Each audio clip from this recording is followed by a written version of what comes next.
Nag-promise ka sa akin na hindi ka malilate. Sinundo ko pa si Mary Ann. Nag-promise ka rin sa akin na hindi mo isasama yung Mary Ann yan. Okay. Kaya ako sinama si Mary Ann kasi mag-una kami. At syempre, ikaw ang gusto kong unang makaalam ng dahil ikaw ang best friend ko.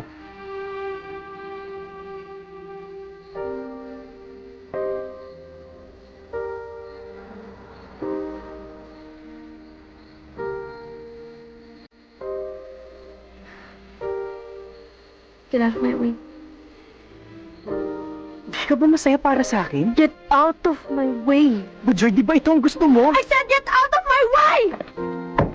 Ano bang nangyayari sa'yo? Wala kang pakialam!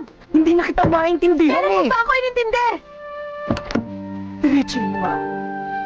Dahil hindi ko kayang basahin kung anong nandyan sa utak mo.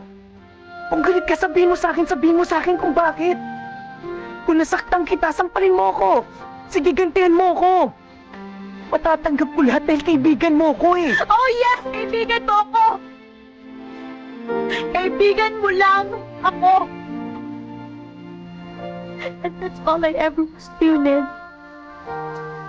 Your best friend. Tapuhan mo kung may problema ka. Tagasunod, tagabigay ng advice, taga-enroll, tagagawa ng assignment, tagapagpatawa sa'yo kapag nalulungkot ka. Tagatanggap ng kahit na ano. And I'm so stupid to make the biggest mistake of falling in love with my best friend. Dahil kailan.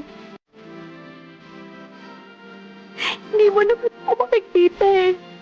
Kahit kailan hindi mo ako kahit mahalin. Dahil pas isang kaibigan. Joy. Joy.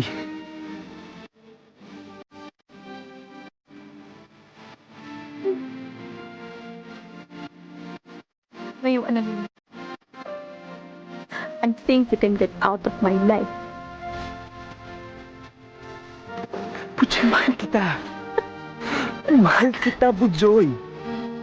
Mahal na mahal kita, kaya siguro dumag ako. Kung magkarelasyon tayo, paano kung masaktan kita? Bujoy, ito Bujoy, kaibigan, wala pa. Ikaw kahit wala ka sa buhay ko.